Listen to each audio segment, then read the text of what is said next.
अस्सलाम वालेकुम। ये आज का ये जो हमने लास्ट टाइम जो किया था, याद होगा आपको, ये सवाल हमने न्यूमेरिकल किए थे। ये वाले न्यूमेरिकल जो सामने नज़र आ रहे हैं, ये न्यूमेरिकल किया था। इसमें हमने ये कट सेक्शन लिए थे। असल जो डायग्राम थी वो ये थी, उसमें फिर हमने कट सेक्शन ले के यहाँ से कट सेक्शन लिया, यहाँ से कट सेक्शन यहाँ से कट सेक्शन लिया, और फिर हमने इसका लोड निकाला कि इसका लोड कितना था, फिर इसका इस हिस्से का लोड निकाला कितना था, फिर इससे का लोड निकाला, यानी कि ब्रॉन्ज में कितना लोड है, एलुमिनियम में कितना लोड है, स्टील में कितना लोड है। ये जो तरीका है इसको कहते हैं फ्री बॉडी डायग्राम ड्रा करना। फ्री बॉडी डायग्राम ड्रा करना, तो ये क्या होता है ये आपको दिखाने के लिए ये मैं दिखाता हूँ कि व्हाट इज दिस। सो हम अब चलते हैं फ्री बॉडी। ये जी free body diagram this is free body diagram. Free body diagram का ये वाला टॉपिक है। आपने ये वाला टॉपिक यहाँ से इतने से लेकर ना और यहाँ तक इतना पोर्शन आपने करना है। ये वाला पोर्शन ये ध्यान में रखें। बेसिकली फ्री बॉडी डायग्राम क्या होती है? Any part of a structure, किसी भी स्ट्रक्चर का कोई हिस्सा that is in the equilibrium. Equilibrium आपको पता है, इक्विलिब्रियम के अंदर यानी कि दो इक्वेशन होती हैं इक्विलिब्रियम की, आपको याद होगा, आपने पढ़ी, ये मैट्रिक्स आप पढ़ते आ रहे हैं। अगर sum of all the forces acting on a body is zero और sum of all the moments acting on a body zero, और ये दोनों शर्तें पूरी हो जाएं, ये भी और ये भी दोनों, तो हम कहते हैं the body is equilibrium. Body equilibrium में होगी। तो जब बॉडी इक्विलिब्रियम में होगी तो जाहिर से कैसे पता लगेगा? या तो वो एट रेस्ट होगी, तो या वो यूनिफॉर्म वेलोसिटी से मूव कर रही होगी। तो जो बॉडी एट रेस्ट हो या यूनिफॉर्म वेलोसिटी से मूव कर रही हो, उसके लिए उस बॉडी की दोनों शर्तें यानी दोनों कंडीशंस पूरी होती हैं। ये भी पूरी होती है, ये भी पूरी होती है। तो फ्री बॉडी डायग्राम क्या होता है? ये फ्री बॉडी डायग्राम करती है any part of the structure that is in equilibrium under the action of applied loads. अब लोड की बात कर रहा है। लोड होता है एनी एक्सटर्नल अप्लाइड, बाहर से जो भी चीज़ लगे। अब बाहर से दो तरह की चीज़ें बॉडी लग सकती हैं। बाइट से बॉडी पर दो चीज़ें लगेंगी, या तो बाइट से बॉडी के ऊपर फोर्स लगेगी या बाइट से बॉडी के ऊपर मोमेंट्स लगेगा। मोमेंट वही चीज़ है जिसे अभी तक आप टॉर्क कहते रहे हैं, ठीक है? अभी तक आप उसको पढ़ते हैं टॉर्क। अब ये लफ्ज़ है मोमेंट और टॉर्क एक बात है, turning effect of a force. तो बाइट से दो चीज़ें, लोड दो सूरतों में हो सकता है, ओके? तो loads must also be in equilibrium. ये इसका वो क्या है, ये रहा है कि अगर कोई स्ट्रक्चर इक्विलिब्रियम में है, ठीक है, तो उसके अगर अलग अलग पार्ट्स करके देखें उसी स्ट्रक्चर के, तो वो पार्ट को अगर अलग अलग लें तो उन पार्ट्स को अलग अलग भी इक्विलिब्रियम में होना चाहिए। ये है मेन जो थीम है। Any such any portion can in imagination be isolated from the structure. Isolated मैंने अलग थलग करना, ठीक है? तो जब इस तरह इसमें फ्री बॉडी डायग्राम में ख़ास बात ये होती है कि हम जिस पोर्शन में देखना होता है हम उसको अलग थलग कर लेते हैं, ठीक है? और this portion under the action of applied loads on it and the internal forces in the cut member shall be in equilibrium. The diagram, ये डेफिनेशन आ गई, the diagram showing such an isolated portion of the structure together with the forces acting on it। यहाँ पे forces भी कह सकते हैं, forces कह सकते हैं, फोर्सेस एंड द मोमेंट्स। अगर इतना करें तब भी चल जाएगा, कोई बात नहीं। ऑन इट, अभी इसमें दो तरह की फोर्सेस मोड़ दें, या तो एक्सटर्नल होंगे या वो इंटरनल होंगे, तो दोनों की बात कर रहा है, यानी चाहे एक्सटर्नल हो चाहे वो इंटरनल हो, ठीक है जी? तो ऐसी डायग्राम को हम कहते हैं फ्री बॉडी डायग्राम, ठीक है? तो इसकी डेफिनेशन ये लिखी हुई है। It is a diagram which shows all internal and external loads acting on a body.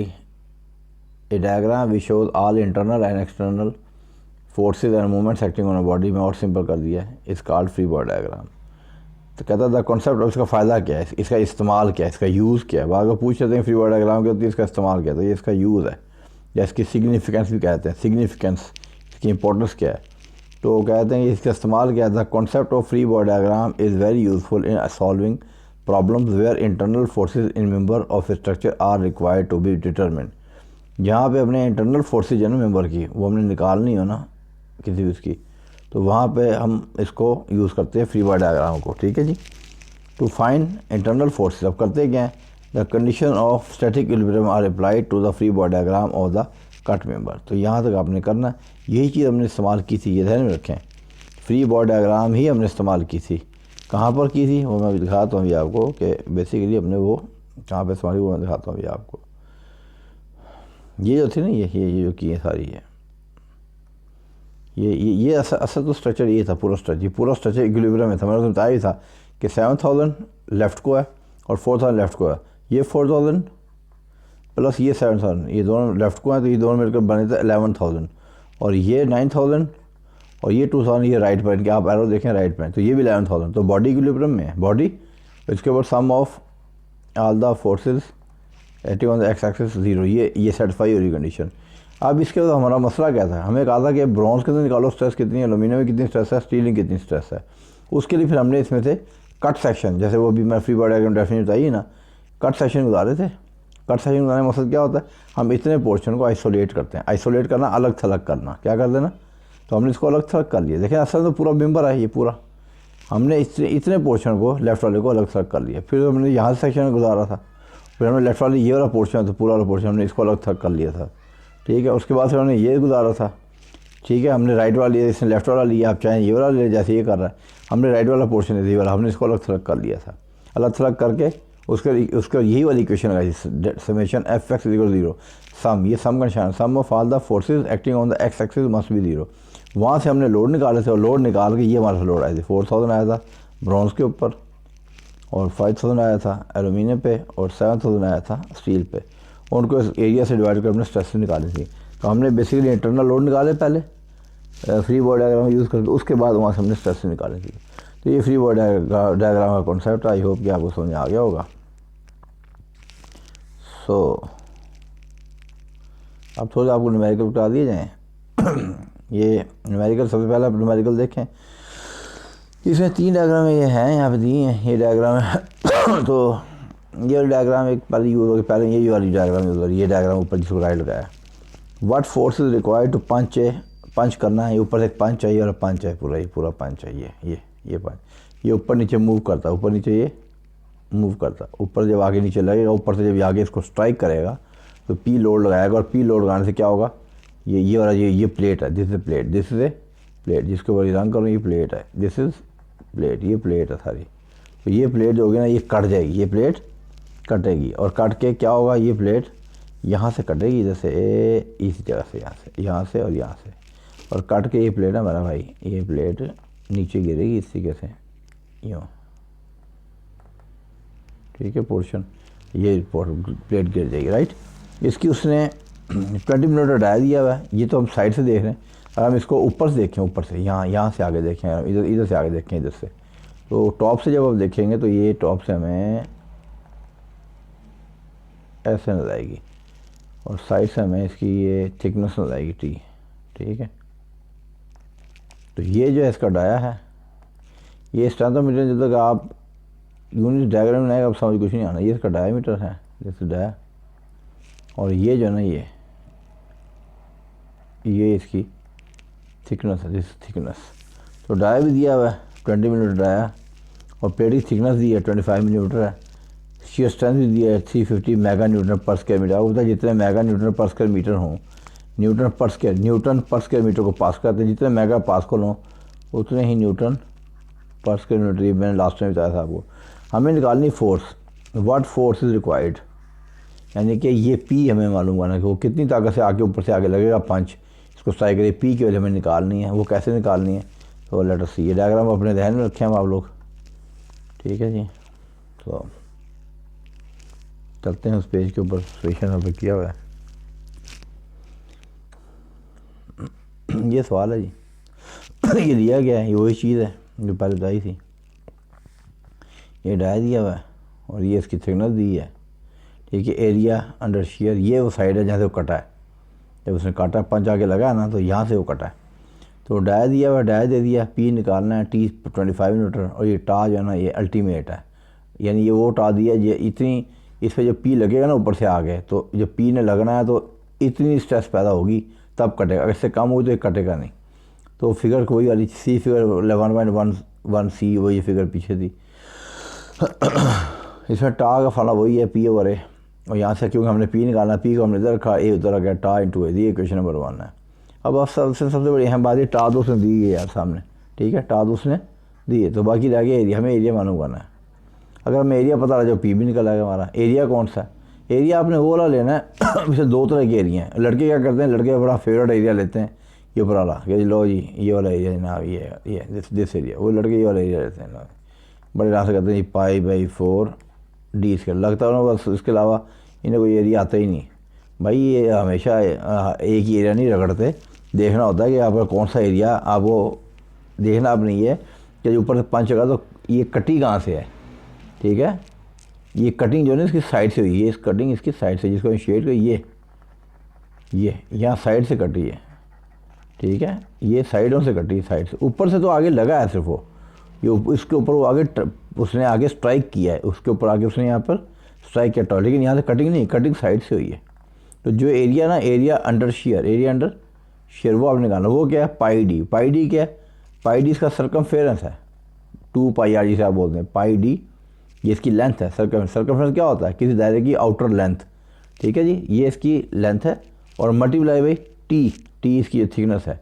तो 2 लंबाइयाँ ज़रूर खाएंगे तो एरिया बनेगा, πdt।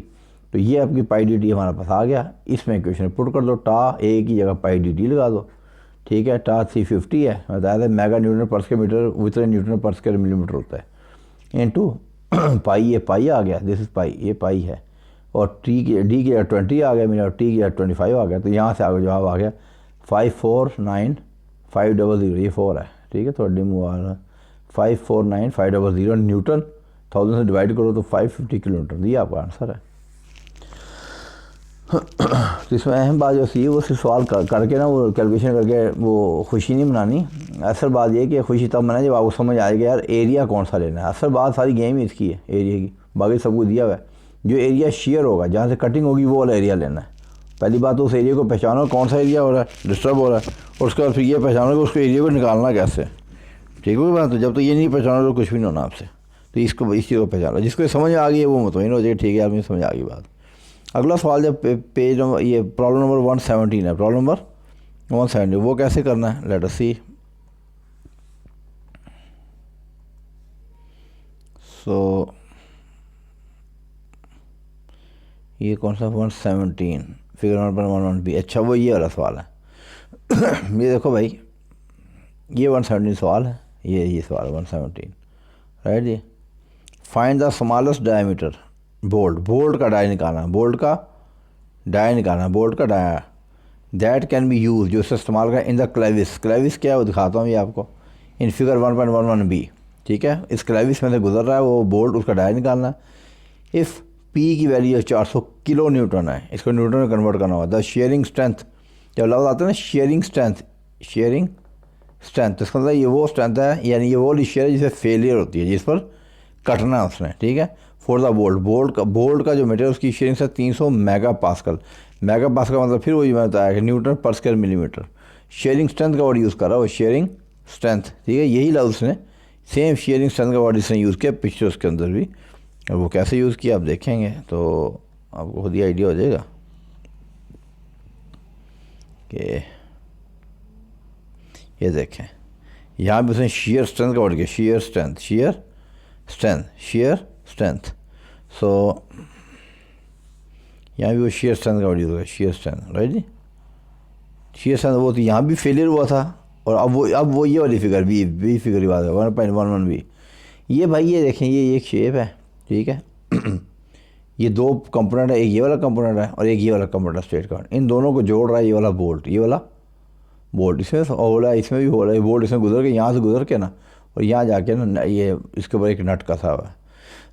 इसको कहते हैं योक, YOK योक। ये 2 योक हैं इसका लोड लग रहा है P, तो इस लोड P के वजह से लाजमी क्या होगा, लाजमी अगर ये बोल्ट ना होता तो ये वाला कंपोनेंट दिस वन और ये वाला, ये अलग अलग हुए थे, इन दोनों को अगर जोड़ा तो इस बोल्ट ने जोड़ा हुआ है, ठीक है। अब आप लोड बढ़ाओगे तो लाजमी इसमें शेयर से बढ़ती जाएगी, एक स्टेज ऐसी आ जाएगी ये बोल्ट फेल हो जाएगा।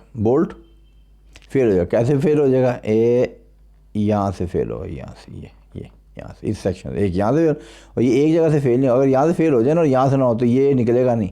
ये जब तक ये दोनों दो जगह से फेल होगा, एक इधर से फेल होगा और एक इधर से फेल होगा, दो जगह इकट्ठे फेल होगा साइमल्टेनियसली, तभी जब फेल होगा तभी इसमें जाकर ना ये मतलब ये शेयर होगा।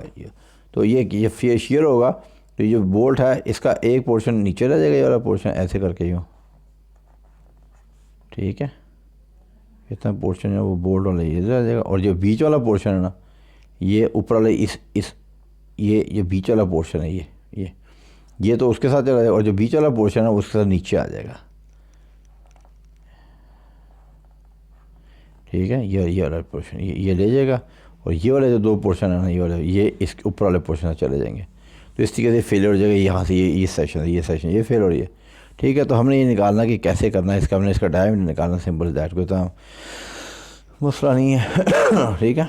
तो ये डायग्राम ध्यान में रखें और मैं आपको बताता हूँ कि कैसे करना है इसको।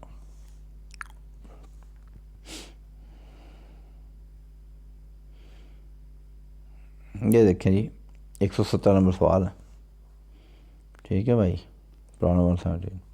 डाया आपको निकालना है, पी दिया हुआ है, जो लोड लग रहा है उसका 400 किलोमीटर इसके न्यूटन बना लिए, और ये अल्टीमेट 300 मेगा पास्कल है, यानी मेगा पास्कल न्यूटन पर स्क्वायर मीटर लिख दिया।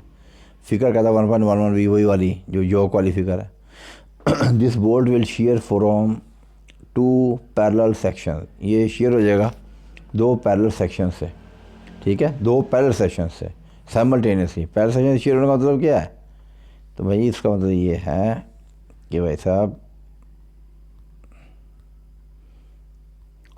ये बैक वक्त 2 पैरेलल सेक्शन है, 2 पैरेलल सेक्शन, एक ये यहाँ से जाएगा फेल होगा और एक ये यहाँ से फेल होगा। तो ये दोनों पैरेलल हैं, दोनों ये क्या है, ये 2 पैरेलल सेक्शन से फेल होगा। क्या फेल होगा, बोल्ट ने फेल होना है, बोल्ट ने फेल हो जाना है, ठीक है, ओके।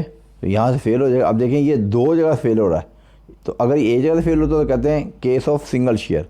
अब इसके क्यों 2 एरिए फेल हो रहे हैं तो कहते हैं case of double share, case of double share. तो ये थोड़ा आपने जहन में रखना है मेरे भाइयों। तो यही वो उसमें नोट्स में लिखा है यहाँ पे कि so this is case of double share, this is case of double share. तो डबल शेयर में क्योंकि 2 एरिए गए हैं तो इसलिए हम टा, वैसे अगर आम होता सिंगल तो लिखते टा पी ओवर ए, टा पी ओवर ए, ये 2 ना आता, लेकिन क्योंकि केस ऑफ डबल शेयर है तो हमने यहाँ पे लिखा टा इक्वल टू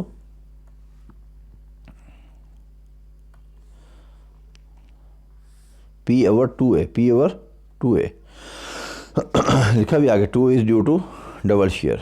ना अब हमने ये बात ये कि देखें मेरी बात और सुने, हमने निकालना है डी, हमने निकालना है डी। तो अब हमने क्या करना है, टा पी ओवर 2a। अब ए क्या है, ये बड़े गौर से बात है, यहाँ पे एरिया जो होगा वो आप ज़रा गौर करें, जो बोल्ट था ये बोल्ट था, ठीक है, ये इसका डाया है, तो बोल्ट यूँ शेयर हुआ है, शेयर मतलब कि ये बोल्ट का पोर्शन एक जगह रह गया है और बोल्ट का जो दूसरा पोर्शन है वो नीचे आ गया है, ये एक शेयर दिखा रहा हूँ, ठीक है ना। तो यहाँ पे क्या, यहाँ शेयर क्या हो रहा है, यहाँ पे बोल्ट का जो डाया है ना वहाँ से बोल्ट फेल हुआ है, बोल्ट वहाँ से फेल हुआ, ठीक है। तो यहाँ पे एरिया जो अंडर शेयर है, एरिया अंडर शेयर वो है π/4 d स्क्वायर, π/4 d स्क्वायर। तो यहाँ पे आएगा π/4 d स्क्वायर, यहाँ पे आप इस्तेमाल करेंगे। तो इक्वेशन 1 लिख दें, tau is equal to P over 2 के साथ एरिया आ जाएगा π/4 d स्क्वायर, ठीक है। जब आपने इसको रीअरेंज किया तो ये बन गए यहाँ से, और tau is equal to 2 P over pi d square. तो डी को उधर ले आएँ, रीअरेंज करके ये करें, सब वैल्यूज़ दी हैं, 2 भी दिया हुआ है, पी की वैल्यू दी है उन्होंने, ठीक है जी, और पाई भी दिया हुआ है और टा की वैल्यू दी, सब कुछ इसने दिया हुआ है, सब कुछ यहाँ पे दिया है, ये भी दिया हुआ है, ये दिया डाटे में गिवन है। तो यहाँ से आपका जवाब आ गया डी इज टू 29.13 मिलीमीटर। तो इसको राउंड करते हैं। अब ये भी आप बताता चलूँ, अब 29.13 मिलीमीटर आ गया तो लाजिम आता है हम कहेंगे ये हमारा आंसर जो है वो 29 मिलीमीटर, नहीं भाई 29, हमारी जो मिनिमम रिक्वायरमेंट है 21.13, पूरा 29, हमें 29 से थोड़ा ज़्यादा ले सकते हैं, नहीं 29 से अगला नंबर क्या आता है 30, तो हमारा जवाब 30 होना चाहिए, या एग्जैक्ट जवाब ये लिखते हैं 29.13 लिखते हैं, ठीक है, 1 थी, लेकिन शायद ये आपको ना मिले मार्केट में जब आप लेने जाए एक्चुअल में, तो आपको क्या मिलेगा, या तो आपको पूरा 29 का मिलेगा, 29 मिलीमीटर डाई का बोर्ड, या आपको मिलेगा 30 मिलीमीटर डाई का बोर्ड। तो क्योंकि आपका जवाब इतना आ रहा है, तो सेफ़ रहने के लिए, बोर्ड को सेव करने के लिए हम जो इससे बड़े डाई के इससे अगला जो डाई आता है मार्केट में जो मिलता है वो हमने, तो ये हमारा answer, this is our answer. ठीक है, सो मुझे उम्मीद है समझ आ गई होगी आपको बात। नाउ अब है जी अगला सवाल है जी हमारा, वो है 17 भी हो गया, 118 सवाल देख लें आप, मैंने किया हुआ है। ये 200 मिलीमीटर डायमीटर पुली, ये शेयर के सवाल हैं सारे। Pulley is prevented from rotating relative to a 60 millimeter diameter shaft. ये शाफ्ट है भाई, ठीक है, ये दिस इज शाफ्ट, ये शाफ्ट है, ये दिस इज शाफ्ट, राइट, ये है शाफ्ट, ओहो दिस इज शाफ्ट, ये शाफ्ट, ठीक है। और ये जो वायर वाली है ये पुली है। शाफ्ट और पुली में एक ये देखें की दिखाई गई, दिस इज़ की, ठीक है, ये की है। इस की को उसने बाहर निकाल, शाफ्ट कैसे, ये शाफ्ट का पोर्शन दिखाया है, शाफ्ट 60 मिलीमीटर डाई की शाफ्ट है, और इसके अंदर ये एक स्लॉट सी बनी है, झरी जिसे आप कहते हैं, ठीक है, ओके, झरी बनी है। इसमें ये वाला जो पोर्शन है ना 10 मिलीमीटर और 20 की चौड़ाई बी है और 70 मिलीमीटर लंबी है, ये की है, दिस इज़ योर की, दिस इज़ योर की। जो बच्चे हैं डिप्लोमे वाले हैं वो समझते हैं, जिनमें जो एफएससी वाले बच्चे हैं उनके लिए बताता चलूँ कि शाफ्ट एक अलग आइटम है, ठीक है, की एक अलग आइटम है और पुली एक अलग आइटम है। तो जब शाफ्ट जो होती है ना वो बेसिकली जुड़ी होती है मोटर के साथ, वहाँ से वो घूमती है। पुली को घुमाने के लिए ना ज़रूरी है कि पुली को शाफ्ट के साथ किसी तरीके से बांध दिया जाए, वरना लादे वादे शाफ्ट घूमती रहेगी, पुली उसके ऊपर खड़ी रहेगी तो नहीं घूमेगी। तो क्या करते हैं हम शाफ्ट में एक स्लॉट बनाते हैं या झरी बनाते हैं, या एक समझ लो कि ये वाला पीस है, ये मेटल का एक पीस है जिसे हम की बोलते हैं, KEY की। तो इस जिस तरीके से ताले के अंदर की जाने के लिए हमने जैसे दरवाजे जब चाबी लगाते हैं तो ताले में होल होता है तो की उसके अंदर जाती है, इसी तरीके से यहाँ भी एक उसने उन्होंने रिसेस बनाई है, एक उसके बैठने की जगह बनाई है, किसमें, शाफ्ट में भी और इसमें पुली में भी, ठीक है। तो शाफ्ट जो इसके अंदर आती है तो इसकी जगह उसकी जगह आमने सामने ऊपर नीचे आ जाती है, ऐसे उसकी आ जाती है पुली की, ठीक है, ये वाली, और ऐसे शाफ्ट की आती है, यूँ यूँ ऐसे, ठीक है। इसमें ना सीधा अपना ये जगह जब जगह आती है, ये पुली ये जो होती है ना की, ये सीधी इसके अंदर रख के ना, इसके अंदर इसको रख के इसको पुश करते हैं या हल्का सा थोड़ी से उसको मारते हैं हल्का सा, तो इसके अंदर जाके एंटर होती है, जाके इस बैठ जाती है, दोनों जुड़ जाती हैं। फिर जब शाफ्ट चलेगी ना तो फिर आपकी पुली भी चलेगी। उम्मीद है थोड़ा आपको आइडिया समझ आ गया, और ये ख़ास तौर पर एफएससी वाले बच्चों को बताई बात ये, ठीक है जी। तो क्या क्या रहा है, डिटर्मिन द विड्थ बी, ठीक है, विड्थ बी निकालनी है, ये निकालनी है कि कितनी होनी चाहिए, राइट, ये उसने निकालने का आपको बोला कि निकालो ये, राइट जी। ये उसमें कह रहा है अलाउएबल शेयर, अब यहाँ पे देखिए यहाँ शेयर स्ट्रेंथ नहीं दी, उसने कहा अलाउएबल शेयर स्ट्रेंथ, क्योंकि यहाँ पे सिस्टम को फेल नहीं करना। सवाल नंबर 117, सवाल नंबर 116, सवाल नंबर 115 में फेल करना था, इससे वहाँ पे जो वर्ड यूज़ किया शेयर स्ट्रेंथ, शेयर, वहाँ पे वो शेयर स्ट्रेंथ की बात है, किसी बात करे भाई शेयर स्ट्रेंथ की, लेकिन यहाँ पे वो शेयर स्ट्रेंथ की बात नहीं कर रहा, वो कह रहा है अलाउएबल शेयर स्ट्रेंथ।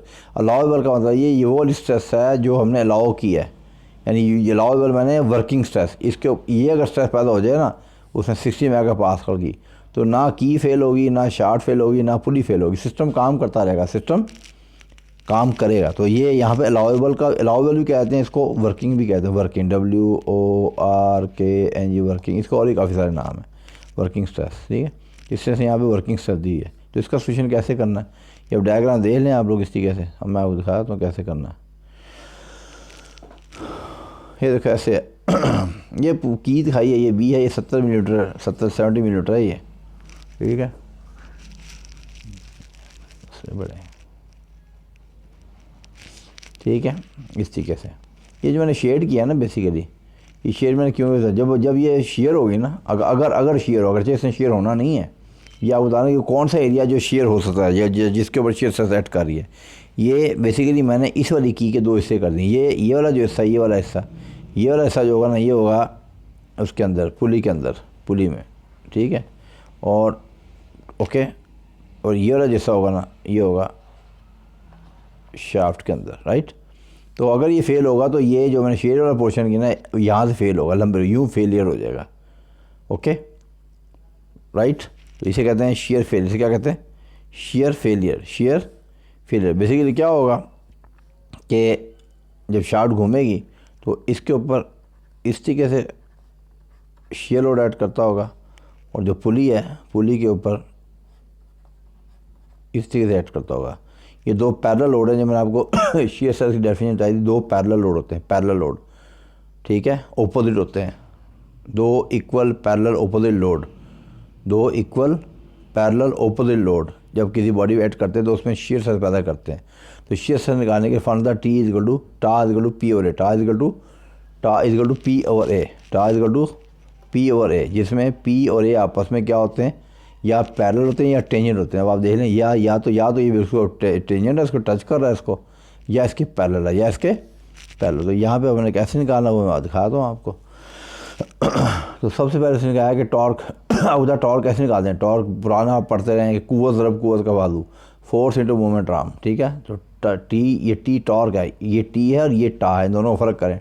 टी और टा में फ़र्क है, टी टॉर्क है और ये टा जो है ये शेयर स्ट्रेस है। This is T torque, torque is equal to P into R, ठीक है, पी इंटू आर। तो यहाँ से मैंने पी निकाला, टी के नीचे टी और आर, ठीक है। टॉर्क कितना है, टॉर्क से दिया 2.2 kilo newton metre. 2.2 kilo newton के लिए 10 ताकत 3 लगाया, और मीटर के लिए इसके 10 ताकत 3 इसके आए, 10 ताकत 3 इसके आए, 10 ताकत 6 हो गया, ये बन गया न्यूटन मिलीमीटर। तो ये बन गया, ये आ गई रकम। और रेडियस 30, क्योंकि इसका डाया जो था, डाया ये देखें, इस शाफ्ट का डाया 60 था, तो इसका रेडियस उसका हाफ हो जाएगा d/2। तो यहाँ ये जब लगाया तो यहाँ से हमारे पास पी की वैल्यू की, दिस पी, ये कौन सा पी है, ये वो पी है जो इसको शेयर करने की कोशिश करे, जो मैंने यहाँ दिखाया था कि जनाब ये पी, ये वाला पी होगा ये सर, यहाँ इसके ऊपर और इसके ऊपर, ये जो पैरेलल लोड बताया, तो ये पी इसको शेयर करने की कोशिश करेगा। होगा नहीं, क्योंकि हमने सिस्टम फेल होने के लिए बनाया, ठीक है जी। ये कोई पंच वाला हिसाब नहीं, ये और चीज़ है, सिस्टम काम कर रहा है। सो अब हम कहते हैं जी एरिया ऑफ की अंडर शेयर। तो हम देख लेते हैं एरिया ऑफ की मैंने किया हुआ कौन सा शेयर, अंडर शेयर। लाजमी बात है, वो कितना है, 70 मिलीमीटर लंबाई है, ठीक है, और B 70 multiply B, 70 multiply by B, ठीक है, 70 मल्टीप्लाई बाई बी, ओके जी, 70 मल्टीप्लाई बाई बी। तो यहाँ पे हमने बी की वैल्यू बेशक बी रहने हैं, बेशक डब्ल्यू कहते हैं, आपकी मर्ज़ी है, वो मैंने लिख दिया। बेशक आप करना चाहें तो आप इसको बेशक बी भी रखें, तब भी कोई हिसाब नहीं है, डजंट मैटर, ठीक है भाई, बेशक आप इसको बी ही कर दें, डजंट मैटर। ये लो बी है, 70 बी। नाउ अब की के लिए हमने शेयर स्ट्रेस निकालनी है, की के लिए हमने शेयर स्ट्रेस निकालनी है, तो हमने तो वो हमने क्या निकालना है आपकी, टा इक्वल पी ओवर ए, टा इक्वल पी ओवर एरिया कितना ये निकाला हमने, 70 बी, 70 बी, तो 70 बी आ गया एरिया। 70 बी कर लो, डब्ल्यू परेशानी की बात कोई एक ही बात है, W it's D, B for breadth. तो यहाँ से क्यों हमने, ठीक है जी, तो यहाँ से हमने बी को उठा के यहाँ पे ले आए, वो मैं क्यों डब्ल्यू क्यों गलती से कहीं, तो B is equal to B उधर चला गया, पी ओवर 70, पी ओवर 70, और ये टा ये भी नीचे आ गया, राइट, ये भी इसके नीचे आ गया। तो यहाँ से अब जब हमने वैल्यू पुट की, पी की वैल्यू वो ये वाली वैल्यू यहाँ से हमने यहाँ से उठा ली, पी की वैल्यू, ये पी की वैल्यू यहाँ से उठा ली, और 70 बी 70 ये आ गया जो पहले था, और टा की वैल्यू हमें दी यहाँ पर इधर दी, ये टा लेवल 60 मेगा पास का, तो ये टा की वैल्यू यहाँ लगा दी। यहाँ से अगर जवाब आ गया 17.46 मिलीमीटर, और फिर वही लसा है क्योंकि 17.46 है, तो हमें इससे अगली 17 से अगली वैल्यू लेनी है। यानी अगर आप मार्केट जाएँ और जाके से कहें यार मुझे 17.46 मिलीमीटर की दे दे, वो कहेगा भाई हमारे पास ना ये डेसिमल में नहीं है, या 17 की मिलेगी या 18 की मिलेगी। फिर लाजमी आपने 18 की ले, तो आपका जवाब ये है, दिस योर आंसर। तो ये आपने निकाल लिया जनाब, आई होप कि आपको समझ में आ गया होगा। नाउ इसके बाद जो अब 18 के बाद अगला जो सवाल है भाई, वो कौन सा वाला, 127 नंबर एक सवाल और है, वो देखता हूँ मैं इसकी स्टेटमेंट कहीं लिखी कि नहीं लिखी, नहीं लिखी है कि नहीं लिखी। वो क्या, मैंने आपको 3 स्ट्रेस पढ़ाई थी भाई, नॉर्मल स्ट्रेस पढ़ाई थी, कौन पढ़ाई थी, नॉर्मल, और मैंने आपको पढ़ाई थी माय डियर, ठहर जाए मैं भी आपको इसका ना, मेरा ख्याल है कहीं लिखा तो सही है, अगर मिल गया बड़ी बात होगी। चल अभी देखते हैं। नाउ ये एक सवाल है, ये आपको 3 तरह की स्ट्रेस पढ़ाई थी, normal stress, shear stress, normal के और शेयर के सवाल करवा दिए मैंने आपको। तो अब ये आपने देखनी है जनाब, ये है आपकी bearing stress, this is your bearing stress, ठीक है। बेयरिंग स्ट्रेस के लिए आप ये 2 सवाल कर सकते हैं, ये अलग कर लीजिएगा, दिस वन 126 नंबर सवाल जिसका टिक किया, ये आप कर सकते हैं, करें, ठीक है। इसकी ये फिगर दी है, और एक है 127 नंबर, वो क्या कह रहा है, इन the clevis shown in figure, ये वही वाला क्लेविस है 1.11 बी फिगर के अंदर जो पहले आपने जिसके ऊपर आपने सवाल किया है पहले। वो कौन सा क्लेविस मैं आपको दिखाया तो ये है जी बिल्कुल, ये वाली फिगर, ये वाला फिगर क्लेविस, दिस वन ये क्लेविस है। इसमें ये वाले योक है, ये से बोल्ड जा रहा है, ये पी लग रहा है, ठीक है। इसको डायग्राम देख लें, ठीक है। अपनी कॉपी में आप करना चाहें बैठ के कॉपी कर लें आप लोग बेशक, और ये अपने कॉपी पे खुद से सॉल्व करना है। ये तो वीडियो से गाइड करने के लिए, ये वीडियो की किताब का नेमूल बदल नहीं होती, ठीक है। तो वो क्या कह रहा है सुनने गौर से, कि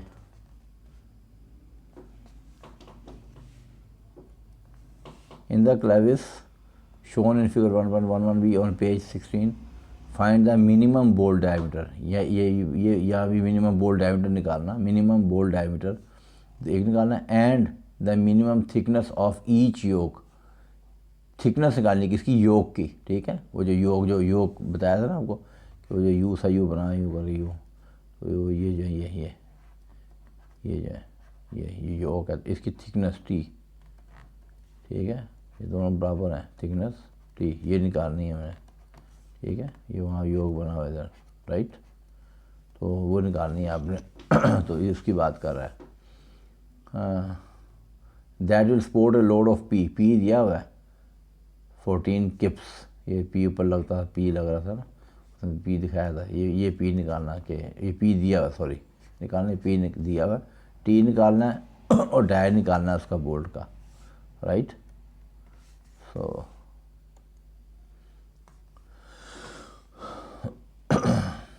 एक्सीडिंग ए, अच्छा, without exceeding a shearing stress of 12 KSI, 12 KSI and a bearing stress of 20 KSI, ठीक है। ये KSI क्या होता है यार, ये स्ट्रेस की यूनिट है, ठीक है। ये जो FPS फुट पाउंड सिस्टम आप पढ़ा करते थे मैट, फुट पाउंड सेकंड सिस्टम, इसको ब्रिटिश इंजीनियरिंग सिस्टम भी कहते हैं, और यहाँ पे जिसका नाम है वो है US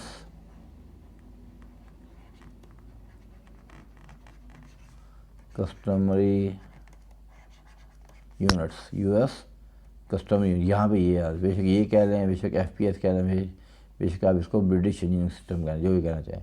उसमें जो KSI है ना भाई, उसके अंदर KSI का होता है किलो पाउंड पर स्क्वायर इंच, किलो PSI जो आपने पढ़ा ना पीछे, पाउंड पर स्क्वायर इंच, किलो हज़ार, ठीक है, 1000 पाउंड पर स्क्वायर इंच। अब KPSI नहीं लिखते, पी गायब कर देते हैं, KSI लिख देते हैं, तो याद रखना, ठीक है।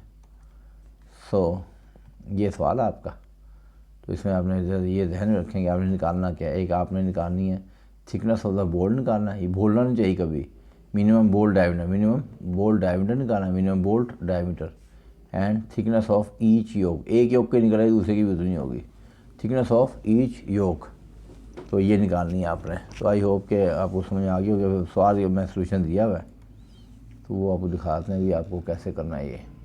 ये है ना प्रॉब्लम नंबर 127, ये आप यहाँ देख लें कैसे करना है, ये मैंने किया हुआ है, clevis of figure as shown. यहाँ पे हर सवाल में आपको ऐसे डायग्राम स्केच बनाना पड़ेगा, ड्रा स्केच फिगर और हेयर योर सेल्फ, खुद ड्रा कर, जब अपनी कॉपी पे आप करेंगे पेपर में भी।